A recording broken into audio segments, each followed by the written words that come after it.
खबरों की शुरुआत इस वक्त की बेहद अहम खबर के साथ। नेशनल हेराल्ड दफ्तर समेत दीगर ठिकानों पर ईडी की छापेमारी का मामला कांग्रेस आज लोकसभा में उठाएगी। कांग्रेस रुकने पार्लियामान कोडिकोनी सुरेश ने इस जिम्मे में तहरीक-ए-इल्तिवा का नोटिस पेश कर दिया है। उन्होंने बहस का भी मुतालबा किया है। कांग्रेस रुकने पार्लियामान ने मरकज पर अपोजिशन की आवाज को दबाने का इल्जाम लगाया। कोडिकोनी सुरेश के मुताबिक ईडी मरकजी हुकूमत का मुहरा बन गई है।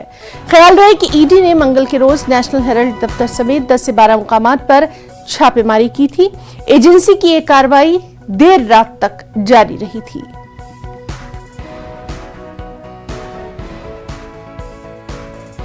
दिल्ली से हमारे साथ मौजूद हैं हमारे साथी रवि सिसोदिया।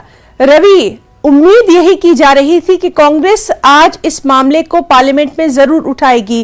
क्या कुछ है इसके ताल्लुक से आपके पास डिटेल्स?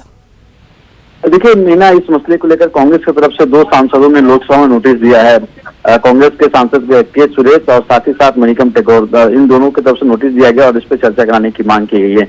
और ये एलिगेशन लगाया गया है कि मिसयूज किया जा रहा है। जो एजेंसीज हैं, सरकार की जो एजेंसीज हैं, उन सभी एजेंसीज का मिसयूज सरकार की तरफ से किया जा रहा है और इस मसले पर चर्चा कराई जाए। कल देर शाम जिस तरह से आईटीओ पे स्थित जो नेशनल हेराल्ड का दफ्तर है, वहाँ पे ईडी की टीम गई थी। जी।